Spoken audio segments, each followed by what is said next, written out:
Auzubillahiminash-shaytanir-rajim. Bismillahir-rahmanir-rahim. Dear viewers, dear students, assalamu alaikum.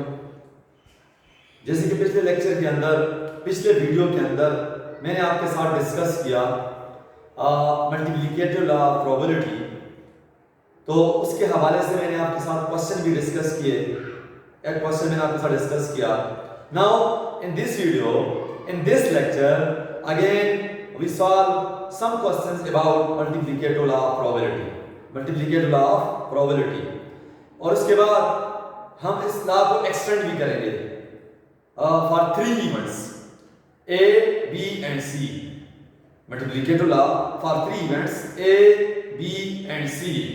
Now the first question here is question: box A contains 5 green and 5 red balls. Box B contains 3 green, 3 red and 6 yellow balls. A box is selected at random and a ball is drawn at random from it. What is the probability that ball drawn is green? अब यहाँ पे इस question के अंदर हमारे पास 2 boxes हैं। अब हम सॉल्यूशन क्या करेंगे? हमारे पास सॉल्यूशन क्या बनेगा? सॉल्यूशन हमारे पास 2 बॉक्सेस हैं, box A and box B। First of all we need to find the probability of each box. तो box A, this box is represented by A, this box is represented by B, so probability of each box is 1/2। probability of box A बराबर है 1/2 and probability of box B बराबर है 1/2। now box A के अंदर हमारे पास 12 balls हैं। box A हमारे पास 5 green plus 7 red बराबर है 7, 12 balls in box A and box B। अब बॉक्स B के अंदर हमारे पास 3 ग्रीन, 3 रेड प्लस 6 येलो, इसमें हमारे पास 12 बॉल्स हैं। कितने बॉल्स हैं? 12 बॉल्स हैं। Now a box is selected, इन दोनों बॉक्स में से आपने एक बॉक्स सेलेक्ट करना है randomly, and a ball is drawn at random from it. आपने कोई एक बॉक्स सेलेक्ट किया, उसमें से आपने बॉल निकाला। बॉल निकालने के बाद what is the probability that ball is green? क्या चांसेस हैं, क्या प्रोबेबिलिटी है कि जो बॉल आपने बॉक्स में से निकाला वो क्या है आपके पास? ग्रीन है। तो let us define an event for the green ball. Let E be the event that ball drawn is green। जो आपने बॉल निकाला वो क्या आपके पास? वो आपके पास ग्रीन है। क्या है? ग्रीन है। नाउ द ग्रीन बॉल हमारे पास कैन बी हमारे पास जो ग्रीन बॉल है वो came into two mutually exclusive ways। हमारे पास 2 तरीकों से वो आ सकता है। हमारे पास जो ग्रीन बॉल है वो 2 तरीके से आ सकता है कि पहला वे क्या है कि box A and green ball, box A and green ball. क्या मतलब इस बात का कि box A and green ball, box A and green ball. दूसरा तरीका क्या है कि box B and green ball, box B and green ball, box B and green ball. क्या मतलब इस बात का? Box B and green ball. These are the 2 mutually exclusive ways by which the green ball escaped from the box A and box B। box A and green ball, box B and green ball। तो हम इसको यूं भी लिख सकते हैं, हम इसको क्या लिख सकते हैं? हम इसको लिख सकते हैं कि हमारे पास प्रोबेबिलिटी किसकी फाइंड करनी है? ग्रीन बॉल की। तो हम लिखते हैं प्रोबेबिलिटी ऑफ ग्रीन बॉल बराबर है probability of box A and green ball plus probability of box A, box B and green ball. ये हमारे पास स्टेटमेंट बन सकती है किसकी प्रोबेबिलिटी ग्रीन बॉल की probability of green ball is equal to probability of box A and green ball box A हो और green ball हो बॉक्स बी हो एंड ग्रीन बॉल हो now we apply here the multiplicator of probability of green ball E बराबर है probability of box A intersection E plus probability of box B intersection E. Now we extend it as probability of box A, probability of E given A plus probability of box B, probability of green given that B. अब क्या मतलब इस बात का? Now we apply here the multiplicator of probability when events A and B are non-mutually exclusive. यानी कि वो आपके पास जो events है वो non-mutually exclusive हो.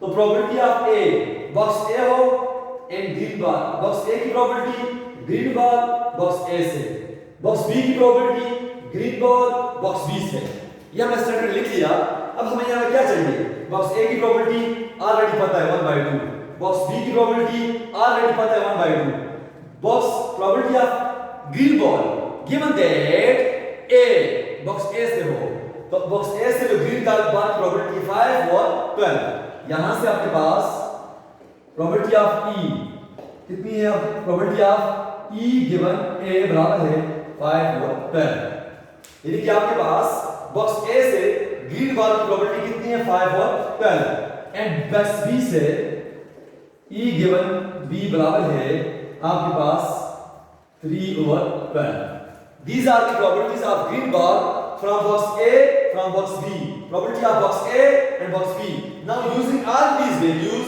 in this statement of probability तो क्या होगा probability of E बराबर है probability of A 1/2 survey probability of E given A 5 और 12 plus probability of B 1/2 probability of E given B 3/12 तो क्या होगा आपके पास 5 और 24 plus 3 over 24 जब हम इसको सॉल्व करेंगे कैलकुलेटर के जरिए तो हमारे पास 8 over 24 this is the probability of green ball which is drawn randomly from any box यानी कि बॉक्स A हो या बॉक्स B हो उसमें से आपने एक बॉल सेलेक्ट किया वो कहते हैं क्या प्रोबेबिलिटी है कि that the ball drawn is from box A या बॉक्स B हमारे पास हमने probability that the ball drawn is red green ये उसकी प्रोबेबिलिटी है ये इसकी प्रोबेबिलिटी जिसकी ग्रीन बॉल की प्रोबेबिलिटी आ गई 8 over 24 या 1/3 तो अब सबसे पहले आपने यहां पे इस क्वेश्चन के अंदर मल्टीप्लिकेटर आपने यूज किया और उसके जरिए आपने क्वेश्चन को सॉल्व किया अगला क्वेश्चन हमारे पास है अगला क्वेश्चन आपके पास क्या है अगला क्वेश्चन हमारे पास अगला क्वेश्चन है दूसरा क्वेश्चन इसको पढ़ें समझें 3 अर्न्स का मतलब है बर्तन हाथदान पूजादान एक किस्म के बर्तन ही होते हैं 3 urns of the same appearance are given as follows आपके पास 3 अर्न्स हैं urn A urn B urn C A contains 5 red 7 white balls पहले के अंदर आपके पास 5 रेड बॉल्स हैं 7 व्हाइट बॉल्स हैं टोटल 12 बॉल्स हैं बी के अंदर आपके पास 4 रेड हैं 3 व्हाइट हैं टोटल 7 बॉल्स हैं और सी के अंदर 3 रेड 4 व्हाइट 7 बॉल्स हैं an arm is selected at random इनमें से कोई आपने सेलेक्ट कर लिया randomly and a ball is drawn from it आपने उसमें से बॉल निकाला नंबर ए पहला what is the probability that ball drawn is red क्या चांसेस है जो आपने अर्न सेलेक्ट किए इससे आप रैंडमली एक बॉल निकाला क्या चांसेस है जो बॉल आपने निकाला वो रेड है now first of all we solve the part number 1 after this we solve the part number 2 first of all हम क्या करते हैं, सॉल्यूशन क्या होगा। सबसे पहले हमारे पास कितने अंक थे, 1 2 3, तो हर अंक की प्रोबेबिलिटी क्या है आपके पास, 1/3। प्रोबेबिलिटी ऑफ ईच अंक इज 1/3। 1/3 का मतलब क्या है, टोटल कितने अंक थे, उसमें से पहले अंक आने के चांसेस क्या है, 1, दूसरे की 1, तीसरे की 1। 1/3 is the probability of अंक A, 1/3 is the probability of B, 1/3 is the probability of C। Now हम क्या करते हैं, अंक A बराबर है हमारे पास 5 रेड 7 वाइट 12 balls। हमारे पास अंक B के अंदर क्या है, 4 रेड 3 वाइट 7 balls। अंक C हमारे पास 3 red 4 white 7 balls। These are the balls in A B C arms। Okay, now अब हम क्या करते हैं, हमें प्रोबेबिलिटी किसकी फाइंड करनी है, what is the probability that ball drawn is red। क्या चांसेस है, क्या प्रोबेबिलिटी है जो बाल आपने निकाला वो रेड है। नाउ हम क्या करते हैं, now let R denote the event that ball drawn is red। आपने R डिफाइन किया event for the red ball. Okay, तो रेड बॉल की प्रोबेबिलिटी के आने के चांसेस क्या है, मतलब उसकी प्रोबेबिलिटी आप किस तरह फाइंड करेंगे कि रेड बॉल की प्रोबेबिलिटी क्या होगी, कि प्रोबेबिलिटी कि आपके पास probability of urn A, probability of यानी कि वो अर्न ए हो और रेड बॉल, अर्न बी हो रेड बॉल हो, अर्न सी हो रेड बॉल हो। क्या मतलब इस बात का, प्रोबेबिलिटी ऑफ रेड बराबर है probability of A intersection R plus probability of B intersection R plus probability of C intersection R. क्या मतलब इस बात का, अर्न ए हो और रेड बॉल की प्रोबेबिलिटी, अर्न बी हो रेड बॉल की प्रोबेबिलिटी, अर्न सी हो रेड बॉल की प्रोबेबिलिटी। अब हम यहां पे क्या करेंगे, using the multiplicative law of probability, using the multiplicative law of probability क्या यूज करेंगे आप, अब यूज करेंगे रेड की जगह क्या लिखेंगे आर, तो नाउ इसके ऊपर अप्लाई करेंगे तो probability of urn A, probability of red ball given that earn A, but यानी कि पहला जो आपके पास बॉक्स है या बर्तन है ए, उसकी प्रोबेबिलिटी, फिर रेड बॉल की प्रोबेबिलिटी लेकिन बर्तन ए से, plus probability of red ball, probability of B, probability of R given B, plus probability of C, probability of R given C. अब क्या मतलब इस बात का, आर ए की प्रोबेबिलिटी, रेड बॉल की प्रोबेबिलिटी कि वो आर ए से हो, प्रोबेबिलिटी बी की प्रोबेबिलिटी रेड बॉल की बी से, प्रोबेबिलिटी ऑफ सी, ये हमने यहां पे यूज किया मल्टीप्लिकेटिव लॉ। अब हम यहां पे प्रोबेबिलिटीज फाइंड करेंगे, आर प्रोबेबिलिटी रेड बॉल की ए से, रेड बॉल की बी से और रेड बॉल की सी से। Probability of A B and C already हम फाइंड कर चुके हैं, तो यहां पे क्या होगा, probability of R given A, red ball from A 5 और 12, probability of R given B, यहां पे 4 रेड है 4 और 7, क्या मतलब इस बात का, favourable outcomes divide by total outcomes. इसके अंदर total number of summer points कितने हैं 7, उसमें से रेड कितने हैं 4, तो 4/7। इसमें टोटल समर पॉइंट्स कितने हैं 12, रेड कितने हैं 5 और 12। इसी तरह C given R given C, C में टोटल समर पॉइंट्स कितने हैं 7, रेड कितने हैं 3, तो 3/7। These are the probabilities of red ball from arm A, from B, from C using the classical definition of probability, multiplicative law of probability. Okay, now using all these get used. Probability of A, probability of B, probability of C, and R given A, R given B, R given C, ये आपने put करने हैं आपने। तो क्या होगा? Probability of R बराबर है, आपके पास क्या होगा? 1/3 ज़रबे 5/12, 1/3 ज़रबे 4/7, 1/3 ज़रबे 3/7। तो क्या होगा आपके पास? 5/36 प्लस 4/21 प्लस 3/21। अब हम जब इसको सॉल्व करेंगे, कैलकुलेटर के जरिए इसको सॉल्व करो, सॉल्व करने के बाद आपका जो भी आंसर आता है वो किसकी प्रोबेबिलिटी होगी? रेड बॉल की प्रोबेबिलिटी होगी। रेड बॉल की प्रोबेबिलिटी से वो जो आंसर आपके पास आया वो आया है। मैंने वैसे लिख दिया, कैलकुलेटर के जरिए इसको सॉल्व करेंगे तो ये आपके पास रेड बॉल की प्रोबेबिलिटी आएगी जो बॉल आपने ड्रॉ किया। दूसरा पार्ट क्या कहता है आपके पास? अब दूसरा part, if the ball drawn is red, अगर जो बॉल निकाला वो रेड है, what is the probability that it come from urn A? अगर आपने जो बॉल निकाला अगर वो आपके पास रेड बॉल है तो क्या चांसेस हैं कि वो फ्रॉम ए से हो? किससे हो? ए से हो। तो now using the conditional definition of probability, conditional definition of probability, how? हमारे पास अब उसने क्या मांगा हुआ है? वो कहता है probability of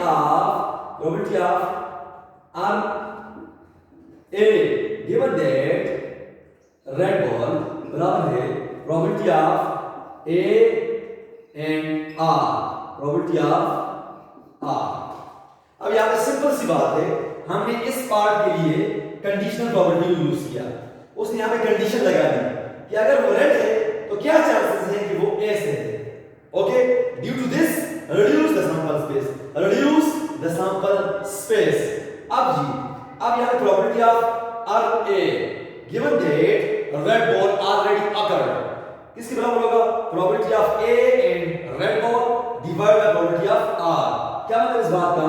probability of A intersection R divide by probability of R, probability of R. अब A probability of A intersection R already find कर चुके हैं। कितनी है आपके पास? 5 और 36, 5 और 36। ये जो एरिया है 5 और 36 जो है ये probability of A intersection R पिछले पार्ट के में हम फाइंड कर चुके हैं। तो क्या होगा आपके पास? आपके पास होगा क्या होगा आपके पास? Probability of A given R, probability of A intersection R, probability of R बराबर है इसकी जगह पे 5 और 36 और प्रोबेबिलिटी ऑफ आर भी हम फाइंड कर चुके हैं पिछले पार्ट में। ये वाली सारी ये कितनी है? 5 और 36 प्लस 4 और 21 प्लस 3 और 21। इसको भी सॉल्व करें कैलकुलेटर के जरिए, we get the probability of if the ball drawn is red, what is the probability that it came from arm A? तो ये आपके पास दो एग्जांपल हमने क्लियर कर दिए for the multiplicative law of probability, multiplicative law of probability when events are non mutually exclusive. Okay, now हम इस law को एक्सटेंड करते हैं for 3 events. Now we extend this law for 3 events. Now we extend this law for 3 events. Now we extend this law for 3 events. Extend multiplicative law of probability for 3 events A, B and C. Now we extend the law multiplicative law of probability for 3 events A, B and C in a sample space। तो जो statement बनती है, जो 3 events की law बनता है वो क्या बनता है? Probability of A intersection B intersection C बराबर है probability of A, probability of B given A, probability of C given A intersection B। ये आपके पास लॉ बनता है for 3 events, for 3 events. Now how we prove this law? Proof करना। अब proof किस तरह करेंगे इसको? प्रूफ का मतलब क्या है? हमें पता है यानी कि हमारे पास A intersection B intersection C है। यहां पे हम क्या करते हैं? टेक A इंटरसेक्शन B बराबर है D। हमने A इंटरसेक्शन B को क्या लिया, इसको D के बराबर लिया। So probability of A intersection B intersection C बराबर है प्रोबेबिलिटी ऑफ, इसकी जगह पे क्या लिखेंगे, D इंटरसेक्शन C। अब आप इस पे मल्टीप्लिकेटिव लॉ अप्लाई करें, probability of D, probability of C given C given D, हमने इसके ऊपर मल्टीप्लिकेटिव लॉ को अप्लाई कर दिया। अब probability of A intersection B intersection C बराबर है प्रोबेबिलिटी ऑफ, अब D की जगह लिखेंगे A इंटरसेक्शन B। अच्छा जी, यहाँ पे C और D की जगह लिखेंगे A इंटरसेक्शन B, क्योंकि D किसके बराबर है, A इंटरसेक्शन B, तो हमने D की जगह पे A इंटरसेक्शन B, D की जगह पे A इंटरसेक्शन B। तो probability of A intersection B intersection C बराबर है probability of A intersection B, again क्या लिखेंगे इसको, probability of A probability of B given A। अच्छा, इसको इसी तरह लिखेंगे आप, probability of C given A intersection B, A intersection B। तो ये तो आपके पास 3 इवेंट्स हो गए। अगर हमारे पास इवेंट्स, एक थ्योरम है, अगर हमारे पास इवेंट्स को A1 A2 A3 up to AK, तो फिर आप क्या करेंगे, तो हमारे पास वो एलारा थ्योरम है, वो एलारा थ्योरम है, उसको हम नेक्स्ट इंशाल्लाह डिस्कस करेंगे। ये आपके पास multiplicative law of probability for 3 events A B and C। This is the statement. Using this way we find the probability of A B and C, A and B and C। Okay, now हम इसी के लिए एक example discuss करते हैं। Example क्या करते हैं, एक एग्जांपल डिस्कस करते हैं आपके साथ। वो एग्जांपल क्या है आपके पास, एग्जांपल है, यानी कि क्वेश्चन है। क्वेश्चन क्या है, a card is drawn from 52 cards. What is the probability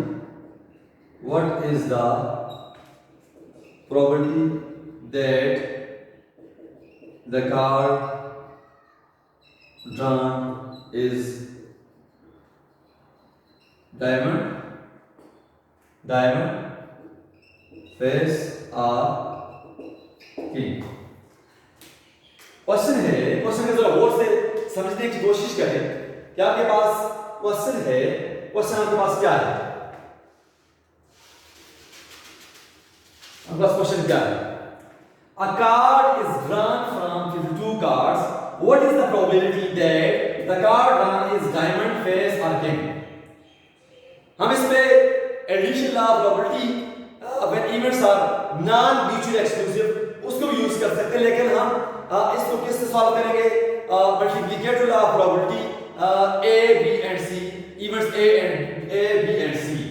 हमारे पास first of all solution, first of all we need to find the total number of sample points in the sample space S using the rule of combination। तो क्या होगा, NS बराबर है 52C1। क्या मतलब इस बात का कि NCR बराबर है हमारे पास 52। There are 52 sample points in the sample space S। Now इसके बाद हम क्या करेंगे, now we define 3 events A B and C, फिर again A intersection B, B intersection C, A intersection C and A intersection B intersection C।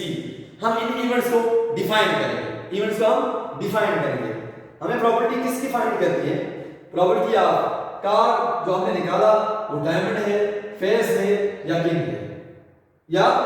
King है। अच्छा जी, हम क्या करते हैं कि एक इवेंट डिफाइन करते हैं। इवेंट किस लिए डिफाइन करते हैं हम, event let A event for diamond, let B event for face cards, let C event for king. अच्छा जी, अब यहां पे number of sample points in event A, in event B, in तो क्या होंगे? Number of sample points in A, diamond कितने हैं? 13। Number of sample points in B, face part कितने हैं? 12। Number of sample points in C, कितने हैं हमारे पास kings? 4। These are the sample points in event A, in event B and event C. Okay, now we find the properties of A, B and C using the classical definition. Okay, तो क्या होगा हमारे पास? हमारे पास सबसे पहले property of A. Property of A का मतलब है sample points in A 13, sample points in sample space 52। आपके पास प्रॉपर्टी ए, डायमंड की प्रॉपर्टी आ गई है। प्रॉपर्टी ऑफ बी, क्या मतलब इस बात का? Number of sample points in B, number of sample points in sample space 52 and 12. This is the property of face cards. Property of C, क्या मतलब इस बात का? कि number of sample points in C and number of sample points in sample space 52 and 4. These are the properties of diamond, face cards and kings. ये सारी properties हैं. Now अब हम क्या करते हैं? अब हमें फाइंड क्या करना है? हमें प्रॉपर्टी फाइंड करनी है डायमंड की या फेस की या किंग की using the statement of addition law property when events are non mutually exclusive. तो property of A union B union C, क्या मतलब इस बात का? ये प्रॉपर्टी ऑफ डायमंड या फेस या किंग बराबर है property of A plus property of B plus property of C minus property of A intersection B minus property of B intersection C minus property of A intersection C plus property of A intersection B intersection C। आपने किसको use किया? Addition statement किसको use की? Addition law property when events are non mutually exclusive. अच्छा जी, यहाँ पे ये property of diamond, face and king या फाइंड कर चुके। Now we need to find property of diamond and face, property of face and king, property of diamond and king, property of diamond, face and king। ये properties हमें जरूरत है। अब इसको हम किसके जरिए फाइंड करेंगे? Using the multiplicative law of probability, उसके जरिए भी हम फाइंड कर सकते हैं। दूसरे तरीके से फाइंड कर सकते हैं, समझाने के लिए आपको मैंने किसके जरिए फाइंड कर सकते हैं इसको? Multiplicative law. सबसे पहले हम ए इंटरसेक्शन बी फाइंड करते हैं। क्या मतलब इस बात का? कि A number of sample points in A intersection B, क्या मतलब इस बात का? ए मतलब डायमंड, बी मतलब फेस। कितने सैंपल पॉइंट्स ऐसे हैं जो डायमंड की हैं और फेस की हैं? जो डायमंड की हैं और फेस की हैं, वो कितने सैंपल पॉइंट्स हैं जो डायमंड की हैं एंड फेस की हैं? तो आपके पास मेरे हाथ से ये एक ही सैंपल पॉइंट ऐसा है, एक ही सैंपल पॉइंट ऐसा है जो फेस भी है जो डायमंड भी है। तो मतलब ये है only one sample point which is also diamond also face। number of sample points in A B intersection C, क्या मतलब है इस बात का? कि कितने सैंपल पॉइंट्स ऐसे हैं जो फेस भी हैं और किंग भी हैं? जो फेस भी हैं और किंग भी हैं 4। कितने? 4। Number of sample points in A intersection C, कितने सैंपल पॉइंट्स ऐसे हैं जो डायमंड भी हैं एंड किंग भी हैं? डायमंड भी है एंड किंग भी है, only one।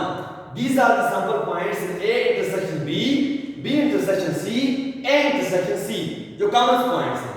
इसी तरह number of sample points A intersection B intersection C, वो कितने सैंपल पॉइंट्स हैं जो डायमंड भी हैं, जो फेस भी हैं, जो किंग भी हैं? तो हमारे पास only one हमारे पास ये only one is 4 1 1 diamond, face and king. Diamond, face भी हो और किंग भी हो। तो अब ये हमारे पास, अब इसकी प्रॉपर्टी क्या होगी? Property of A intersect. अब यहाँ पे हम क्या करते हैं? नाउ अब यहाँ पे इस चीज को फाइंड करने के लिए हम क्या करते हैं? हम दूसरे तरीके भी यूज कर सकते हैं, वो है हमारे पास मल्टीप्लिकेटिव लॉ। इसको ये तो मैंने आपको वैसे लिख लिया। तो मल्टीप्लिकेटिव लॉ क्या कहता है? कि property of A intersection B, property of A intersection B, क्या मतलब इसका? Property of A, property of B given A. क्या मतलब इस बात का कि property of A which already find 13 over 52, 13 over 52 जरबे प्रॉपर्टी ऑफ बी, बी मतलब फेस, बी मतलब फेस, ए मतलब डायमंड। ये आपने यहाँ पे कंडीशन लगा दी कि डायमंड वो फेस हो लेकिन diamond, reduce the sample space, sample space reduce कर दिया 13 के अंदर। अब उसके अंदर फेस कितने हैं? फेस कार्ड्स आपके पास डायमंड में कितने? Only one. तो आपके पास आ जाएगा 1 over 52, ये कट जाएगा 1। तो आपके पास property of A intersection B using multiplicative law 1 over 52। इसी तरह property of B intersection C, क्या मतलब है? Property of B, property of C given B. Property of B कितनी है? ऑलरेडी फाइंड कर चुके हैं 12 over 52 जरबे प्रॉपर्टी ऑफ सी, सी मतलब आपके पास सी क्या है? आपके पास king, property of king given that face, इसका मतलब है इसकी वजह से सैंपल स्पेस बाउल से रिड्यूस होकर 12 हो जाएगा 12, और इसके अंदर फेस के अंदर किंग्स कितने? 4, हमारे पास प्रॉपर्टी आ जाएगी 4 over 52, ये कट जाएगा आपके पास। Now property of A intersection C, क्या मतलब है? Property of A, property of C given A. Property of A already find कर चुके हैं 13 over 52 जरबे प्रॉपर्टी ऑफ सी, सी मतलब आपके पास क्या है? सी मतलब आपके पास है किंग, वो किंग हो गिवन दैट डायमंड के अंदर से रिड्यूस द सैंपल स्पेस, 13 में से ओनली 1 कट जाएगा 1 over 52, 1 over 52, 1 over 52, 1 over 52। अच्छा जी, हमारे पास नेक्स्ट है property of A intersection B intersection C, ये वाला। अब इसको क्या लिखेंगे आप? Property of A, property of A given B, property of C A intersection B. तो हमारे पास क्या होगा? Property of A already define कर चुके हैं 13 over 52 जरबे property of A given B, A given B already हम property of A given B, A given B का मतलब है कि हमारे पास ए क्या है? हमारे पास ए डायमंड है, लेकिन गिवन दैट वो क्या होगा आपके पास? ये क्या होगा आपके पास? इस पर लिख सकते हैं आप property of A, property of B given that A, property of C given A intersection B. Property of A कितनी है? 13 over 52 जरबे property of B given A, B मतलब क्या आपके पास? फेस, गिवन दैट वो ए डायमंड में हो तो 1 over 13। अब सी, प्रॉपर्टी ऑफ सी का मतलब है